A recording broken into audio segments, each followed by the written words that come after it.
Hey guys, in this short video I will introduce a concept for a shortcut on the minor 2-5-1 progression. The minor 2-5-1 differs from the major in that typically our destination will be a minor 1 and that the two other chords look kind of messed up if it's your first exposure to it. It's like instead of D minor to G7, now we get a D minor 7 flat 5. People call this a half diminished chord. What does that mean anyways? And then we have flat 9 alteration. So I'll give you one hidden, one big tip, one way of addressing it that's sort of the shortcut, all right?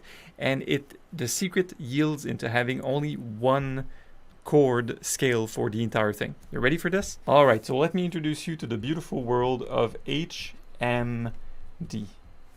And this is a short for harmonic minor of destination.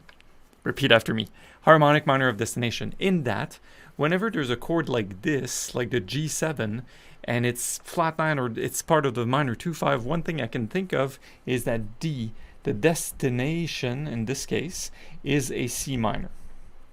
So my goal is essentially to replicate what I have in major with our good old Mixolydian. Just a quick refresher if you've never done this. If we have a 2-5-1 in the key of C major, we have a D minor 7, G7, C major. On this we will play what people call G Mixolydian. This is sort of an introduction to modes, right? And G Mixolydian is basically playing the C major scale but from G to G. So it's G, A, B, C, D, E, F. So what I'm proposing in this video with our good old harmonic minor of destination is to use C harmonic minor. What are the notes in C harmonic minor? Pretty easy. C, D, E flat,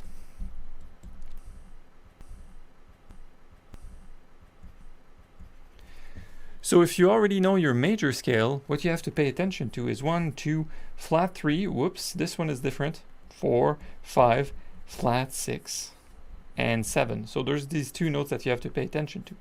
So if you're doing this and starting on a G note that I call the harmonic minor of destination, well, you will get a G chord with an E flat and an A flat. I don't want to spend too much time on this, but we'll have the flat 9 and the flat 13. So for free, you get this great sound, and here's the chord shape I like to use. It's this guy. Put this on the screen. It's a pretty easy chord shape. It's a really pretty amazing altered dominant. And what I can do then is what you heard me do early in this video is actually put this whole thing on and improvise and only consider the C harmonic minor scale. Beware, however, the first exercise I really started with a G note. So what you will do is play from G to F. You'll play these notes that are right here, but starting on a G note only.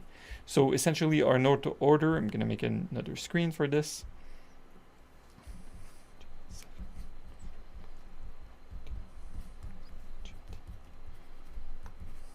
We have these notes. We have G, A flat, B natural, C, D, E flat, and F. So we have 7 notes. This is a really sort of quirky Mixolydian, so it sounds like this. So I encourage you to spin your mind around starting the C scale or C scale onto the 5 note, onto the dominant, and thus it gives you a really good sound for improvising. Let's get to down to business with some improv on this. 2, 3, 4.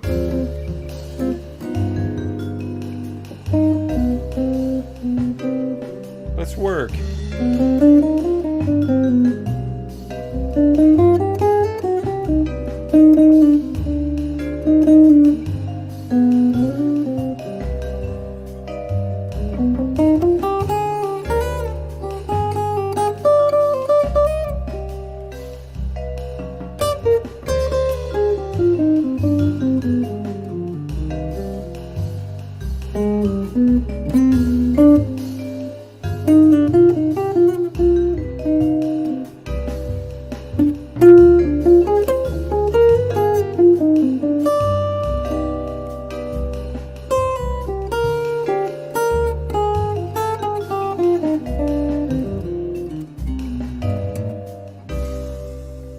Alright guys, I hope you've enjoyed this improv, and the further study here would be that whenever you have a chord that looks like a dominant chord, like this one is a B flat 7 flat 13 or flat 9 or altered, one thing you can do is immediately look at that chord, that's a 5 alt, and say, well, I'm going to pretend as if this guy lives on the 5th degree of a harmonic minor scale, so call it HMD.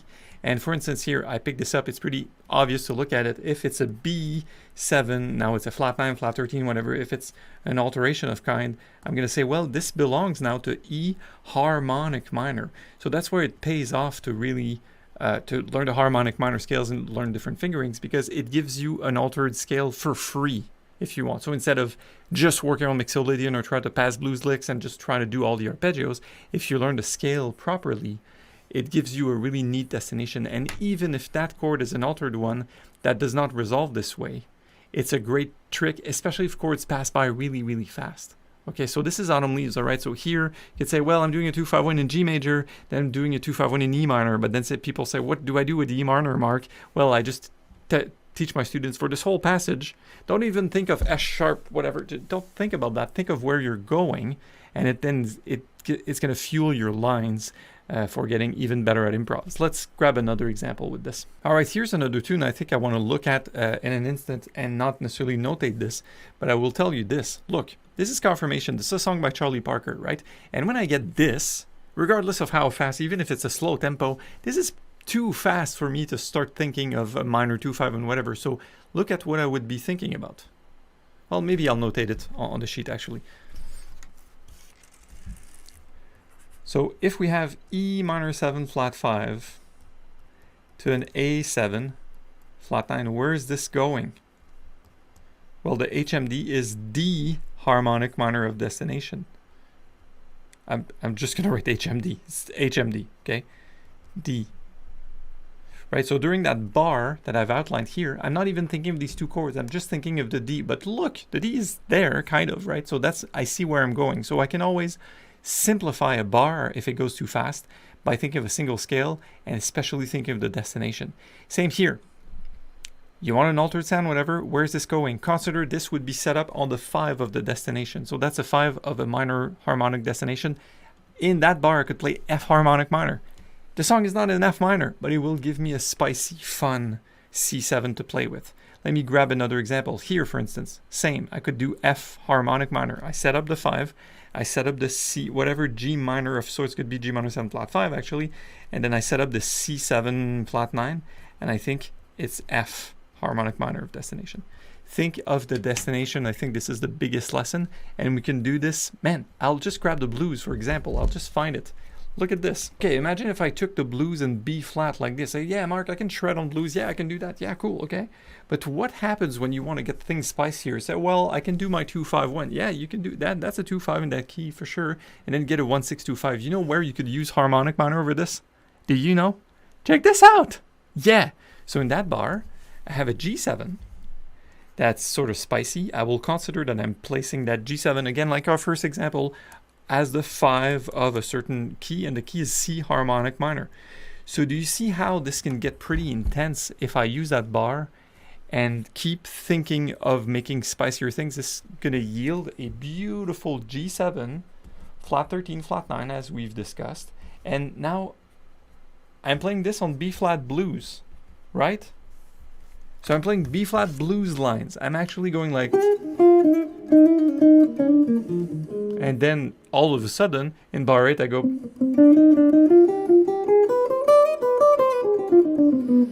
but it sounds right because I'm not just shredding on C harmonic minor. I'm using C harmonic minor as a destination to supercharge my dominant.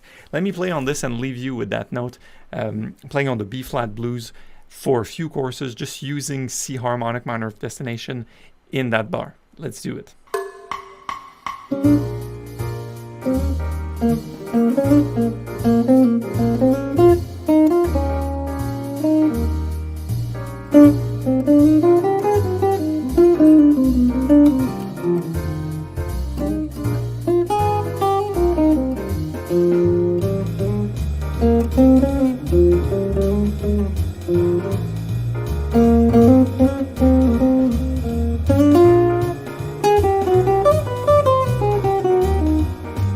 Try to force it, but it's there.